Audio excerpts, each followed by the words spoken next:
Bonjour à toutes et à tous. Bienvenue à notre 18e conférence qui vient enrichir notre collection de vidéos d'un cycle gratuit et ouvert à tous. Avec cette série, nous voulons mieux faire connaître la richesse du patrimoine champenois, les atouts qui lui ont permis d'être inscrit à l'UNESCO et aussi partager avec vous les enjeux et les actions de la mission. Les conférences en ligne nous permettent de couvrir toute notre zone d'engagement auprès de l'UNESCO, c'est-à-dire l'ensemble de l'AOC. Et nous pouvons ainsi aller à la rencontre des publics qui sont attachés au Champagne et à la Champagne. Voyez les thèmes variés qui ont été couverts et que vous pouvez retrouver sur notre chaîne YouTube. Il vous suffit de scanner le QR code pour y accéder et je vous annoncerai les prochaines conférences en fin de vidéo. Cette conférence s'inscrit en ouverture des Journées du patrimoine 2023 et je vous en détaille le programme particulièrement riche qui couvre toute notre zone d'appellation. Vous pouvez voir ici que nous allons dans l'Aube, que nous allons à Château-Thierry, dans l'Aisne et que nous serons bien entendu aussi dans la Marne.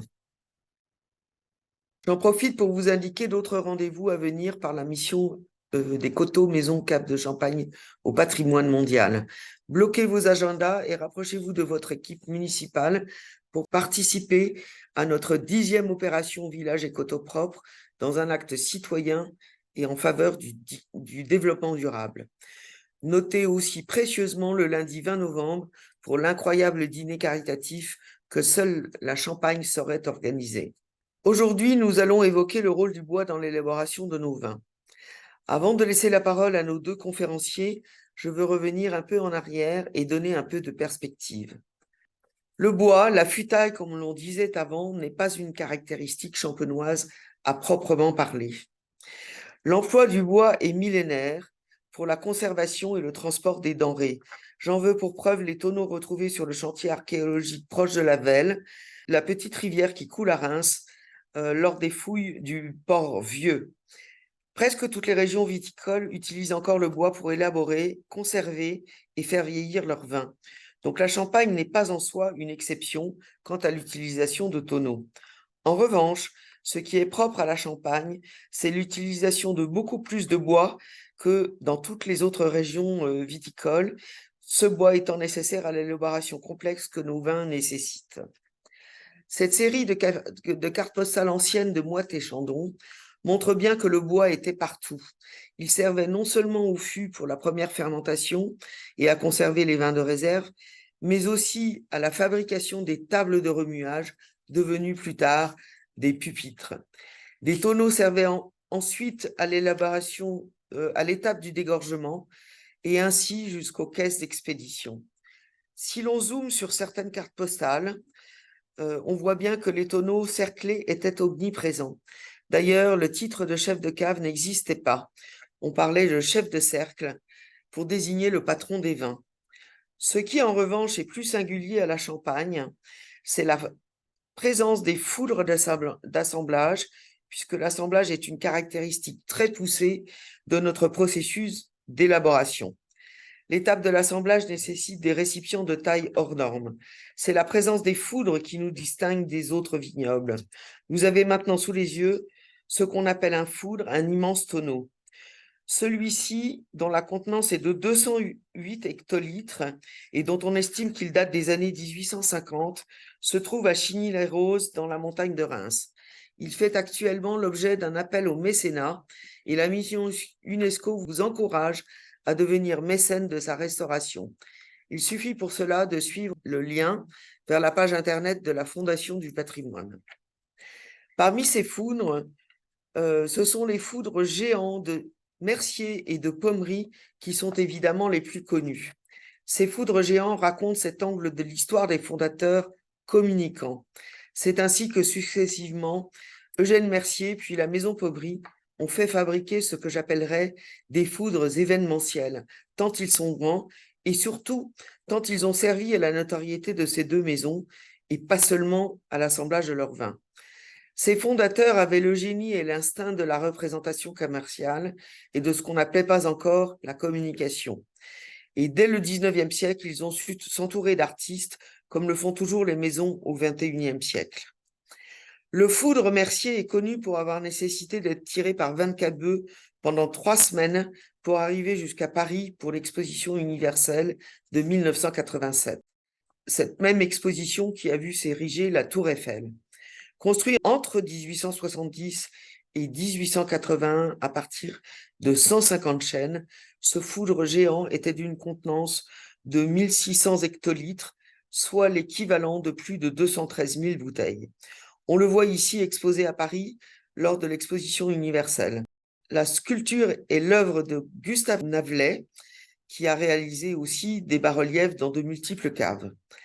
C'est aussi un artiste mondialement connu, Émile Gallé, qui pour sa part a décoré en 1903 le grand foudre Pommery d'une capacité de 750 hectolitres, soit l'équivalent de 100 000 bouteilles.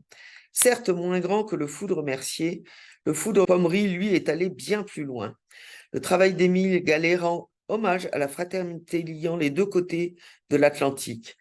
La France, représentée sous les traits d'une femme de dos, debout dans ses vignes, offre une coupe de champagne Pommery à l'Amérique.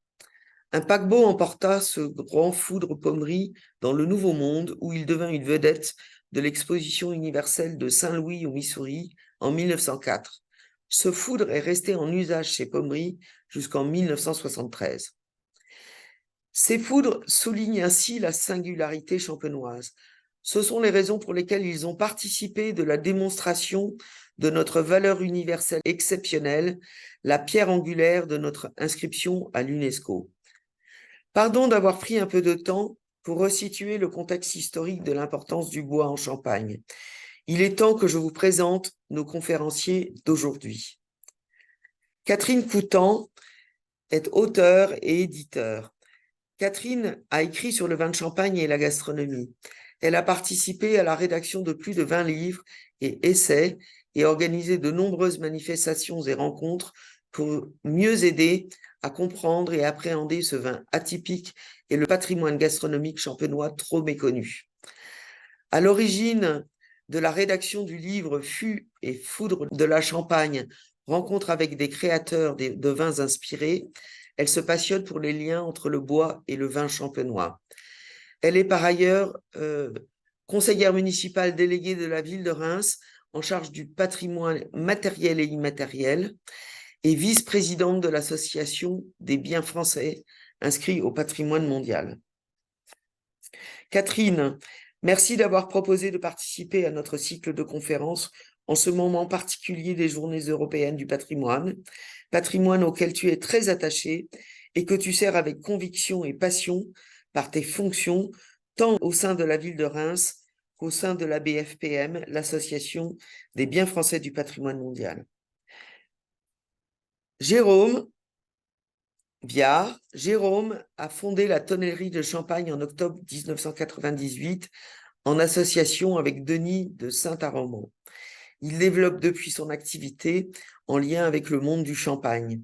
Il a su s'adapter parfaitement aux exigences des élaborateurs champenois en réalisant des fûts et des foudres sur mesure et en se spécialisant dans l'utilisation de bois de chêne locaux. Il fabrique ses fûts comme on élabore un vin. Son implication pour le livre Fûts et foudre de la Champagne, rencontre avec des créateurs inspirés, lui a permis de mesurer l'impact du travail de fond qu'il a réalisé pour nous depuis près de 25 ans.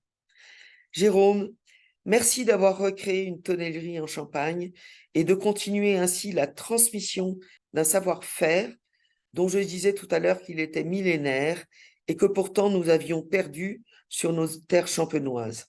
Les vignerons et les maisons qui vous font confiance ne se trompent pas. Et ce qui est frappant, c'est qu'ils réinventent chacun à leur manière l'utilisation du bois.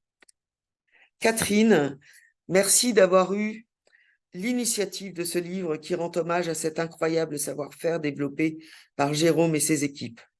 Autour de Xavier et Catherine, voici les autres auteurs réunis par Catherine. 2 Philippe, 1 François et 1 Xavier. Je vous encourage à acquérir ce livre aussi pour la qualité des notes de dégustation de Philippe Jamès, pour la gourmandise que procurent les recettes de Philippe Mille et pour l'humour de François Schmitt. Merci Xavier de nous avoir confié tes magnifiques photographies. Que de talent, n'est-ce pas? Voilà donc les 5 auteurs sous vos yeux. Pendant votre intervention, Catherine et Jérôme, je vais silencieusement dérouler une sorte de film documentaire ou une histoire qui est celle de la fabrication d'un tonneau depuis les belles chenets d'Argonne jusqu'à la vocation de conservation des fûts dans nos caves. Cette histoire mérite notre admiration, non seulement par les gestes et le savoir-faire des tonneliers, mais aussi par la qualité de ses illustrations réalisées par Xavier Lavictoire. Merci Xavier. Catherine, je te cède la parole. Eh bien, bonjour à tous et merci vraiment à la mission de nous avoir invités, Jérôme et moi-même, et à Anne en particulier, et à toute l'équipe bien évidemment, d'avoir associé le bois, la tonnellerie à ces journées du patrimoine. Parce que c'est vrai, c'est une évidence que le tonneau et les savoir-faire du tonnelier fait partie du patrimoine de la France, bien sûr, mais du monde en général, hein, puisque on remonte à peu près, on a fait des recherches pour ce livre dont tu as parlé tout à l'heure. On pense que les premiers tonneaux, enfin les réflexions, c'est pas vraiment que les Gaulois, les Celtes en général, dirons-nous, remontent à peu près 2600 ans avant Jésus-Christ. Donc c'est quand même patrimonial, je dirais. Alors, et puis pour situer le contexte, un petit texte que je trouve très joli et qui définit peut-être la tonnellerie et que nous avons retrouvé pour cet ouvrage. La barrique est une innovation de poète, l'imagination d'un peuple de rêveurs, insoucieux du temps et de la vie pratique. La suite va nous prouver que pas tant que ça, puisque c'est quand même rentré dans les usages et que c'est très important. Alors, en Champagne, comme dans toutes les autres régions viticoles, jusqu'au début du XXe siècle, les vignerons stockaient leur vin dans des tonneaux. Alors, il était question de stockage, c'est pour ça que j'ai utilisé ce terme. Alors, certainement que les tonneaux avaient un effet de bonificateur, je dirais, mais voilà, on n'en parlait pas trop. C'était surtout du stockage. De toute façon, les tonneaux étaient au départ destinés à stocker le vin, bien sûr, mais aussi des marchandises. Et la différence entre la Champagne et les autres vignobles, c'est le fait qu'au début du XXe siècle, les Champenois ont petit à petit commencé à faire des infidélités, je dirais, aux tonneaux. Tout simplement parce que les cuves sont arrivées. Alors, dans un premier temps, les cuves en ciment brut avec des cuves métalliques vitrifiées ou émaillées. Puis petit à petit, la fabrication et la qualité des cuves a augmenté. Et dans les années 60, les cuves en acier inoxydable sont arrivées. Puis les cuves en inox qui sont de cours aujourd'hui. Ces cuves en inox possèdent un système de refroidissement et cette régulation de température a largement contribué à la maîtrise des fermentations avec en parallèle une hygiène plus rigoureuse et au final une amélioration de la qualité des vins. La disparition progressive des contenants bois, bien évidemment, s'est faite par étapes, sans oublier cependant que certaines grandes maisons, comme Krug, Bollinger ou Alfred Brassia, ainsi que certains vignerons, n'ont jamais complètement abandonné le bois. Voilà, je vais vous citer un texte qui date d'avril 1979. Pierre Geoffroy écrivait dans Le Vigneron champenois. Il sera toujours discuté du point de savoir si la futaille en bois est préférable ou non aux autres récipients, et notamment en cuve. La pratique a largement montré que l'obtention d'un bon vin n'était pas exclusive de tel ou tel récipient. Cette même année 79, pour vous situer, les tonneaux ne représentaient que 1% des moyens de logement des vins de Champagne. À la même époque, sur le site de l'Union des maisons de Champagne, on pouvait lire « Le choix des procédés a une incidence sur le caractère du vin et non sur sa qualité. L'adoption généralisée des cuves n'a en aucun cas modifié la constitution et le type des vins mousseux de Champagne. Mais ceux qui sont vinifiés ou vieillis sous bois, même partiellement, ont des particularités organoleptiques qui en font des vins typés ayant des amateurs fidèles. Les cuves ont en tout cas l'avantage de la facilité de l'emploi et de l'économie. Les tonneaux prennent beaucoup de place, leur vie est relativement courte, ils nécessitent un entretien et une manutention considérable. Et la perte de vin par élaboration est importante puisqu'elle est de l'ordre d'1 litre par mois pour une pièce de 205 litres. Je ne sais pas si ça a été dit, mais effectivement, chaque région viticole a un contenant, hein, et la pièce champenoise est de 205 litres. Alors voilà, pourquoi tous ces textes en préambule? Eh bien, tout simplement pour dire qu'effectivement, l'équipe que Anne vous a présentée tout à l'heure a travaillé sur le champagne et le bois. Et à cette occasion, il faut reconnaître que nous avons dégusté des vins extrêmement intéressants et que nous sommes persuadés que l'influence du bois est intéressante sur le vin. Mais ça ne veut pas dire que les autres vins ne sont pas intéressants. Je pense que tout est nécessaire. Chaque vigneron a sa manière de procéder et il faut vraiment le respecter. Et que le champagne est un vin extraordinaire, ce n'est pas que moi qui le dis, et que voilà, le bois apporte des solutions différentes, d'autres alternatives pour le vigneron. Et forcément, l'échange entre deux produits vivants, que sont le vin et le bois, ne peut que donner, à partir du moment où les choses sont bien faites, que des choses intéressantes. Donc, comme je vous le disais tout à l'heure, donc nous arrivons maintenant petit à petit dans les années 90, où effectivement plus beaucoup de vignerons utilisent le bois. Et là, une évolution dont l'histoire a le secret, et qui a vu dans les années 90 certains vignerons, comme Anselme Sélos ou Jean-Pierre Fleury, avoir envie d'interroger la vinification en fût pour des raisons différentes de leurs aînés, sur fond de retour à la nature et au respect de la vigne et de la terre. Ils ont longtemps fait figure de précurseurs, voire d'originaux, jusqu'à ce qu'une nouvelle génération, celle entre autres de leurs fils, décide eux aussi de retrouver le bois et des pratiques culturelles plus naturelles. Plusieurs raisons à cela. Déjà, ces jeunes vignerons ont voyagé, sont allés visiter et observer les nouveaux vignobles de par le monde. Ils ont aussi eu envie de se démarquer de leurs anciens et peut-être sortir d'une spirale jugée trop productiviste. Bref, ils ont voulu faire autrement et tenter d'appliquer les méthodes observées dans les vignobles étrangers en faisant évoluer les pratiques de vinification et les travaux dans les vignes. Les journalistes, les personnes autour du vignoble ont commencé à faire les yeux doux à tous ces jeunes vignerons novateurs. Et petit à petit, cette nouvel élan a apporté du dynamisme, je pense, au milieu champenois.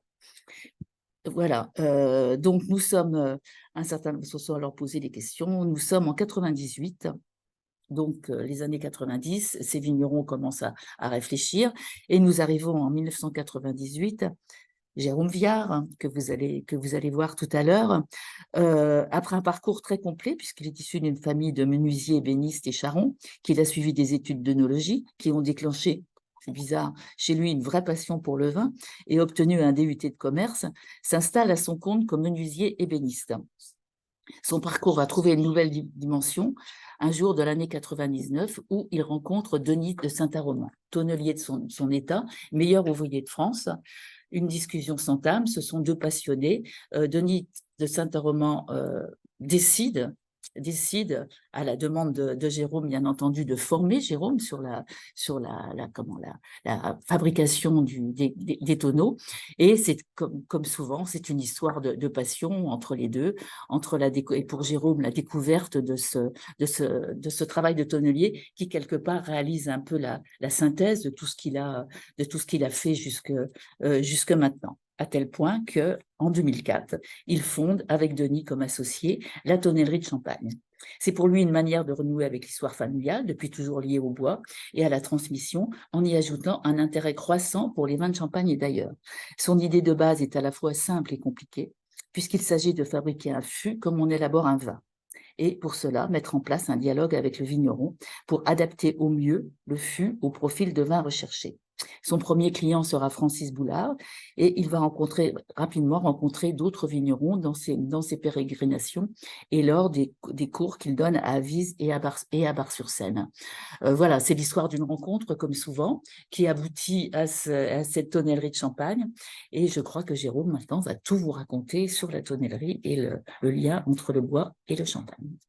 Catherine, merci pour cette belle intervention. Anne, merci à vous et vos collaborateurs pour entretenir cette image du patrimoine en Champagne. Je vais donc vous parler de mon métier de tonnelier en Champagne, qui est vraiment un métier particulier, puisque la Champagne cherche par nature à obtenir des vins fins, des vins élégants, des vins tout en finesse. Et lorsqu'on associe bois et vin en Champagne, on ne cherche pas du tout à modifier le vin, mais au contraire à révéler le vin. Il est donc nécessaire, lorsqu'on est tonnelier en Champagne, de produire des fûts qui vont accompagner le vin et non pas le modifier. Ça, c'est le maître mot de notre tonnellerie et surtout de notre métier en Champagne.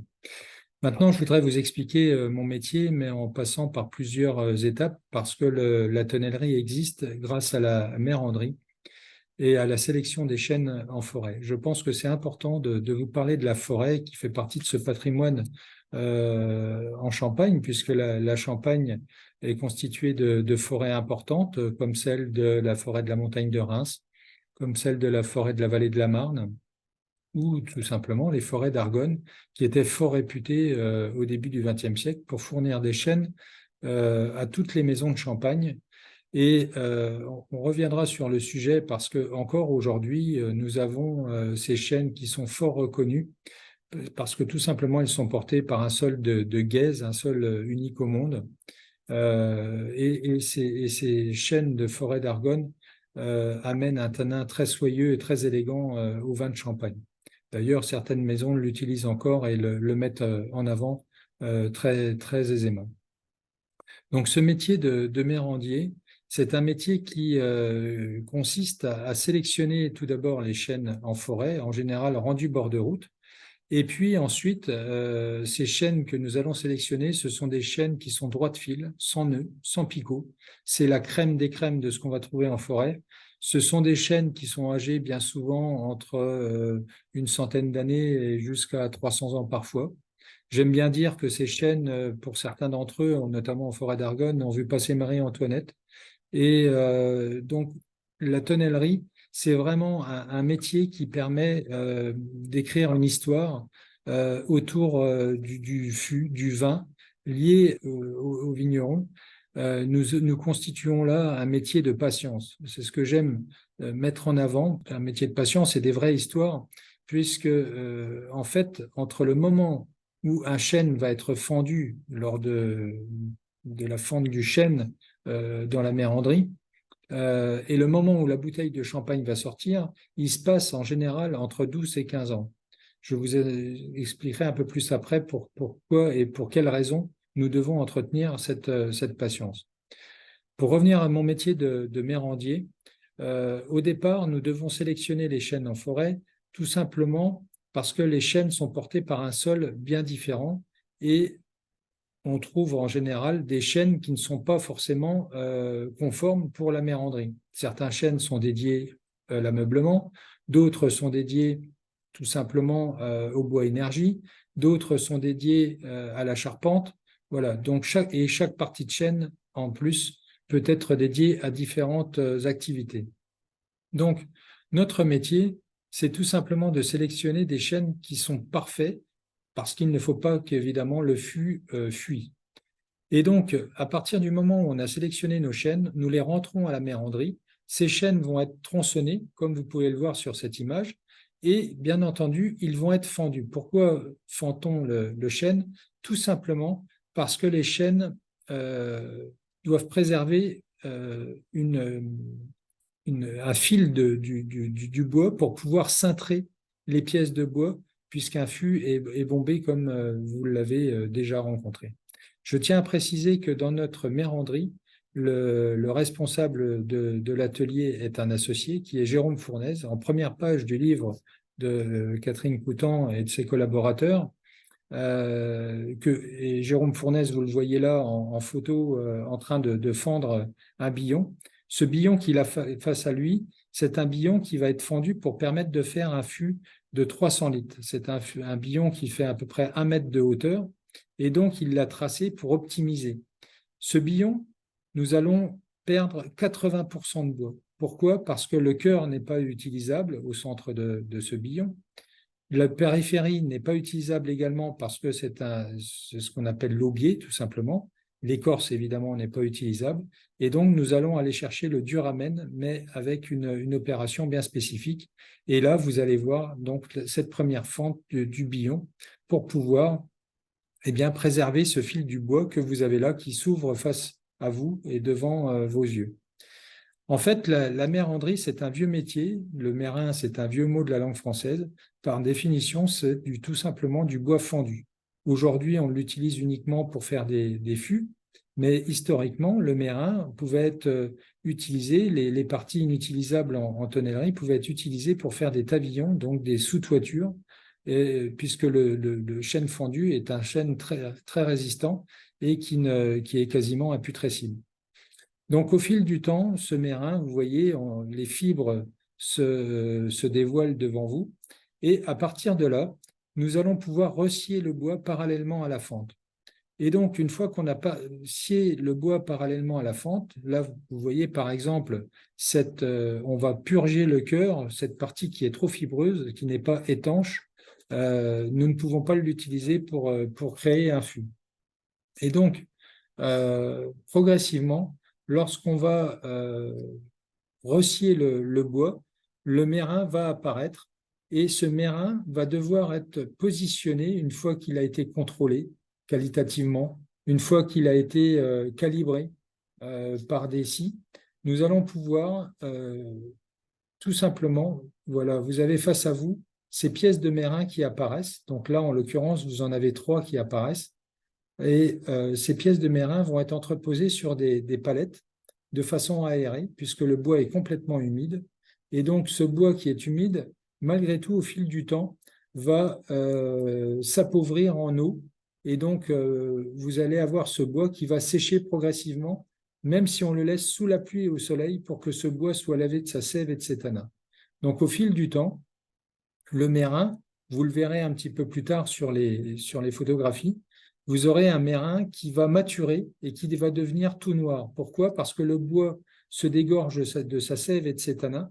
Et donc, vous allez avoir ce bois qui va tout simplement arriver à maturité. Vous voyez ce mérin qui noircit au fil du temps, vous l'avez face à vous. Il est empilé de façon ajourée pour que la pluie puisse faire son effet. Et vous avez aussi ce bois qui change de couleur parce que tout simplement, les levures, les bactéries travaillent sur ce bois pour venir absorber l'humidité et aussi développer des arômes pour le bois. Naturellement, dans le chêne, nous avons des arômes de vanille, de noix de coco, de clou de girofle, de tilleul. Tous ces arômes-là, vous pouvez les retrouver dans le vin d'une façon très brute si la maturité n'est pas satisfaisante pour des vins de champagne. Je tiens aussi à préciser que bien souvent, il n'y a pas plus naturel qu'un fût. Vous avez compris que là, nous utilisons les éléments, la pluie pour laver le bois de sa sève et de ses tanins, le vent pour assécher le bois, et vous allez voir, et ces douelles qui apparaissent là chauffées, eh bien, nous avons utilisé le feu pour cintrer le bois. Donc, je peux vous assurer qu'il n'y a pas plus naturel qu'un fût aujourd'hui pour pouvoir élaborer des vins de champagne. Nous utilisons uniquement, donc, comme je le disais, ces éléments et la force physique de l'homme pour pouvoir cintrer le bois. Ce métier de mérandier, c'est un métier très particulier. Il existe sous diverses formes en France, dans diverses entreprises. Il est peu connu.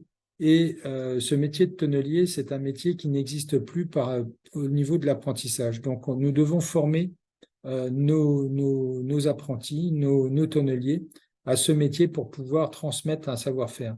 Nous sommes d'ailleurs labellisés entreprise du patrimoine vivant à la tonnellerie de Champagne, puisque nous avons obtenu ce label en 2006, que nous renouvelons chaque année, et nous espérons bien entendu le renouveler en 2023, puisque c'est une année charnière pour nous, où nous avons lancé ce renouvellement de label, avec ce savoir-faire particulier de la méranderie, de la réparation des fûts et de la production des fûts, évidemment. Lorsque nous sommes dans la situation de mérandier, de tonnelier, nous souhaitons avoir une traçabilité parfaite sur nos bois. Pourquoi? Parce que je dis souvent qu'un tonnelier en Champagne élabore son fût comme un vigneron élabore son vin. Si vous prenez du chardonnay dans la Côte des Blancs ou si vous prenez du chardonnay dans la montagne de Reims, vous avez le même cépage, mais en tout cas, vous aurez des arômes et des saveurs différentes parce que le cépage, le pied de vigne est porté par des sols différents. Eh bien, pour nous, c'est la même chose. Nous allons sélectionner des chênes en fonction des sols différents. En Argonne, sur un sol de Guèze, en montagne de Reims, sur un sol limoneux avec un fond de pierre molière, vous aurez des arômes et des saveurs différentes qui seront conférés au vin. Lorsque nous avons acté tous ces paramètres pour pouvoir en tenir compte lors de la création du fût, nous allons, après maturité des mérins, travailler le bois. Le mérin va être transformé en douelles. Les douelles, c'est ce qui compose la coque du tonneau, ce que vous avez devant vous. Et ces douelles vont être progressivement façonnées par la mise en taille, la mise à longueur des mérins.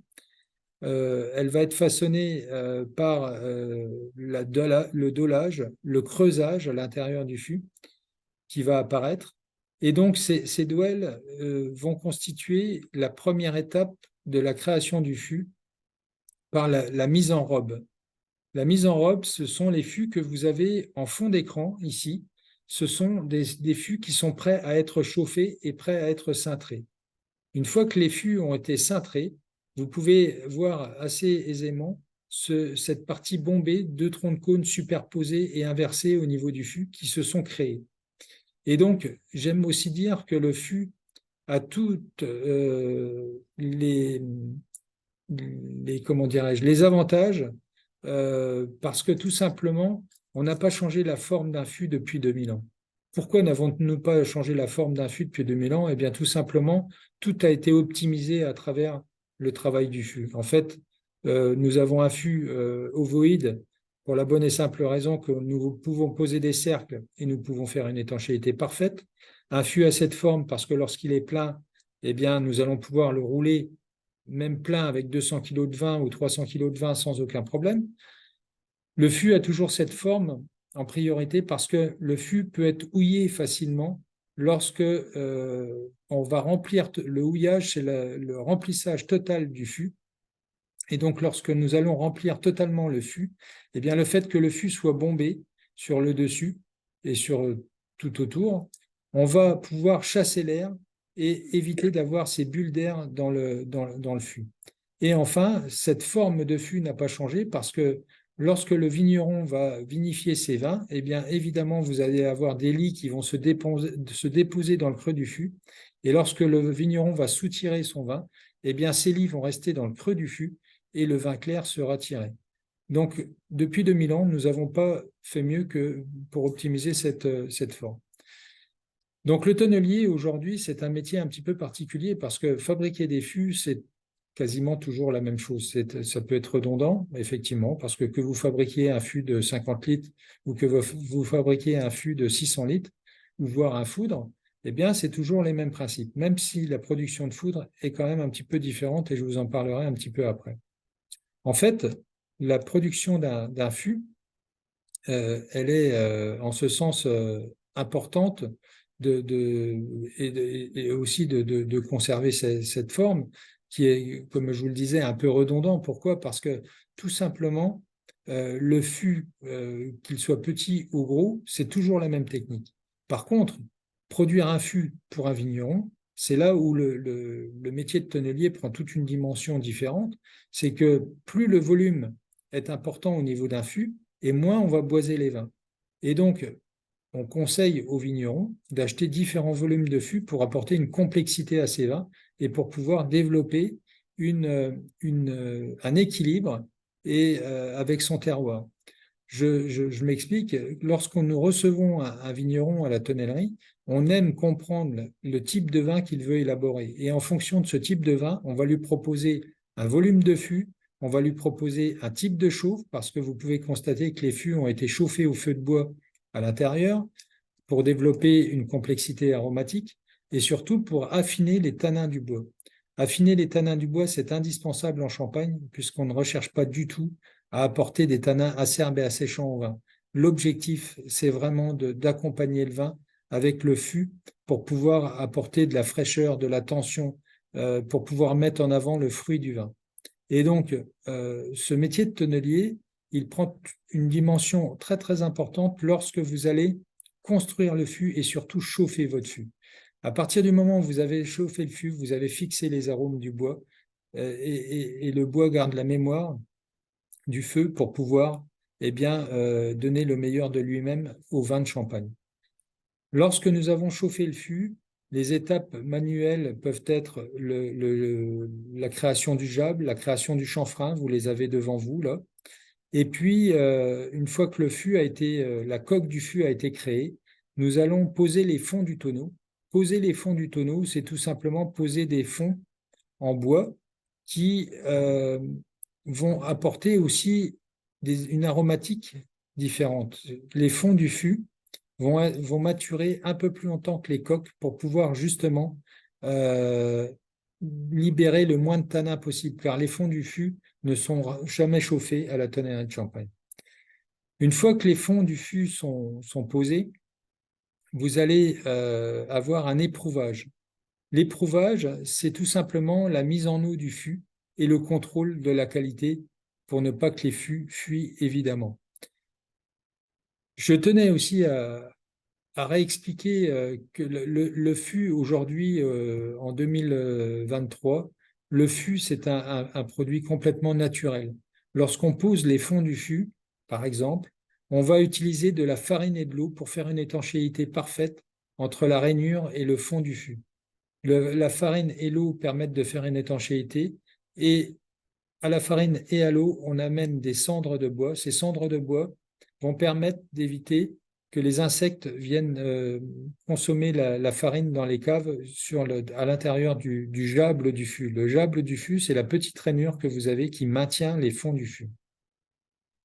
Une fois que le fût a été fabriqué, nous allons proposer aux vignerons des fûts en fonction de différents volumes, comme je vous le disais.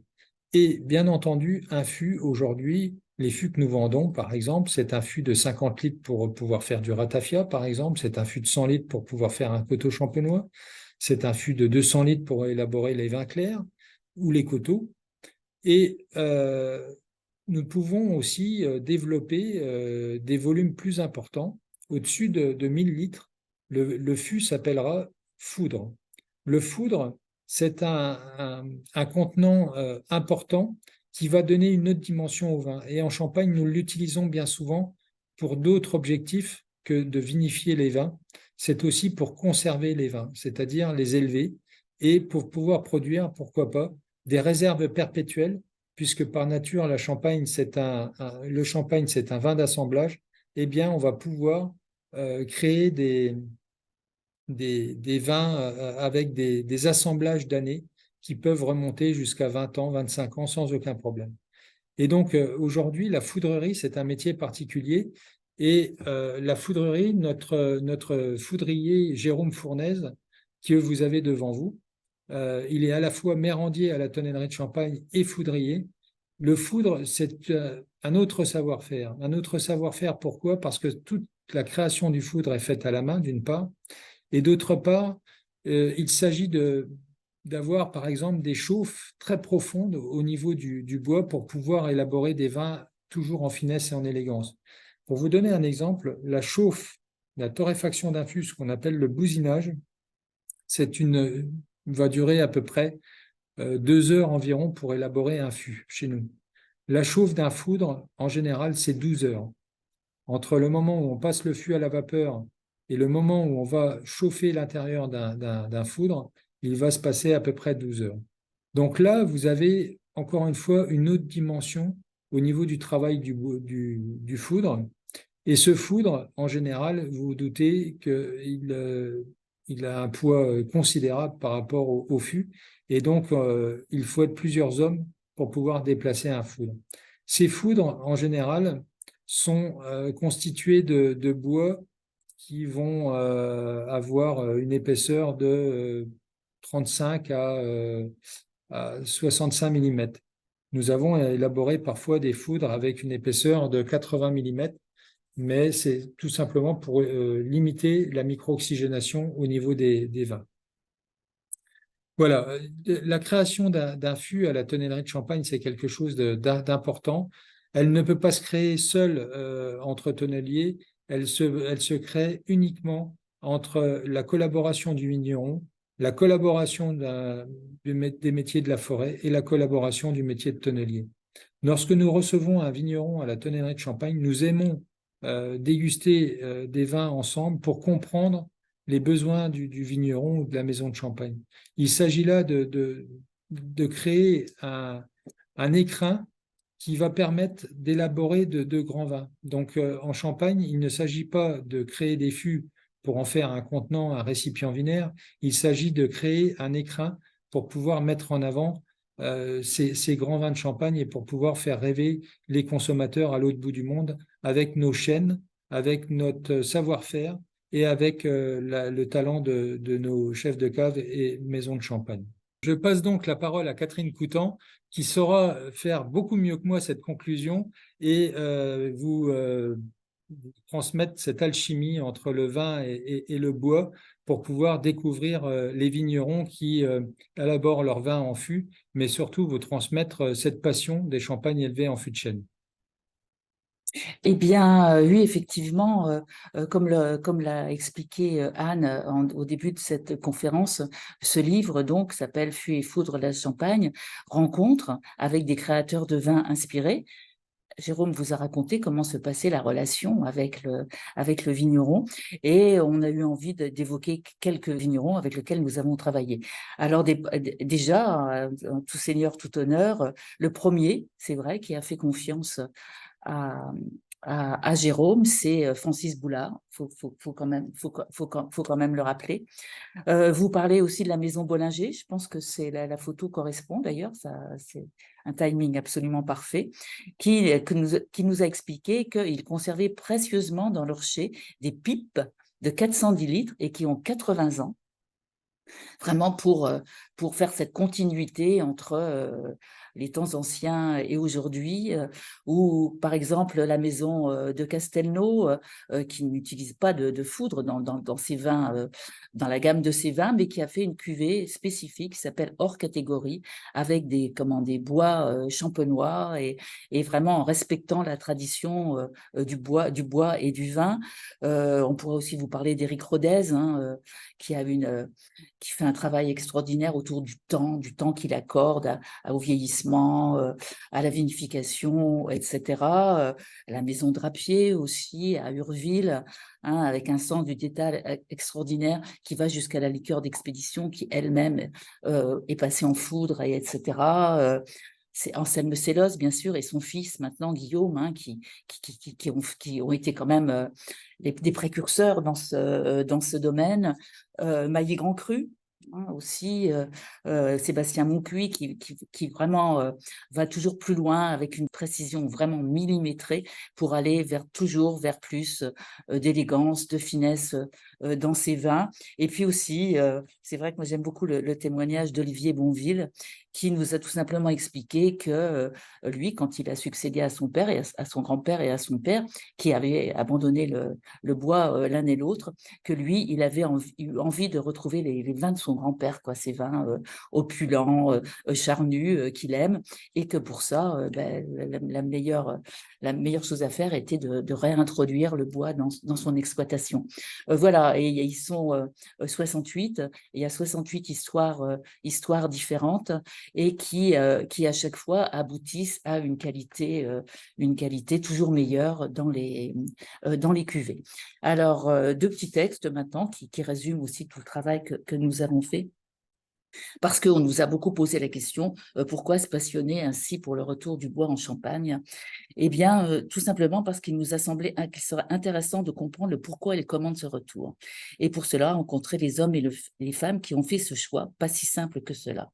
Cette succession de rencontres, effectuées dans un temps assez court, a été aussi l'occasion pour nous d'appréhender la dynamique champenoise actuelle, à la fois consciente de son histoire et des acquis de celle-ci, mais aussi bien ancrée dans le XXIe XXIe siècle, grâce à une nouvelle génération qui a voyagé, expérimenté et analysé ce qui se passait ailleurs. Forte de ces belles expériences, cette génération a choisi d'appliquer de nouvelles méthodes et des approches différentes, tout en respectant le travail accompli depuis des siècles. Et puis enfin, parce que quand même, on n'a pas beaucoup parlé de François Schmitt, qui est intervenu dans ce livre et qui a notamment réalisé toute la maquette et le contrôle des photographies avec Xavier Lavictoire.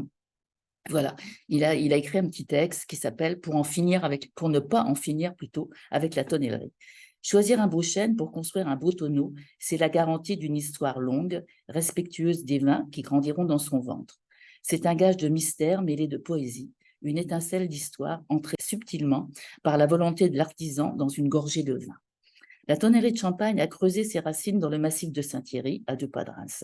Cet artisanat, qui développe un savoir-faire bimillénaire, n'est ni désuet, ni anecdotique, encore moins folklorique. C'est une activité vivante, contemporaine, qui répond aujourd'hui aux aspirations les plus exigeantes des vignerons de Champagne et d'ailleurs. Ce n'est pas un retour au temps jadis, c'est une évolution qui retrouve le tracé de chemin déjà emprunté et qui ouvre de nouvelles routes. Voilà, merci beaucoup. Merci Jérôme, merci Catherine et merci à tous les auteurs qui nous ont donné l'occasion de partager ce patrimoine qui renaît dans le cadre de ces journées du patrimoine 2023. Il est temps pour moi de vous donner rendez-vous pour les prochaines conférences. Donc, je vous invite à nous rejoindre dès le 3 octobre à 12h30 dans le cadre de la Semaine du développement durable et en partenariat avec le Comité Champagne et l'Agence de l'eau. Nous traiterons de l'eau dans le vignoble champenois. Le 14 novembre à 12h30, on parlera d'histoire avec Patrick Demouy, avec Histoire de la vigne et du vin de Champagne sous l'Ancien Régime. Et le 14 décembre, nous parlerons de thèmes plus légers avec Christophe Henrion en avant-première de l'année olympique. Et donc, on parlera de sport. Voilà, si vous voulez retrouver toutes les conférences, il suffit de scanner le QR code qui s'affiche ou bien nous suivre sur les réseaux sociaux.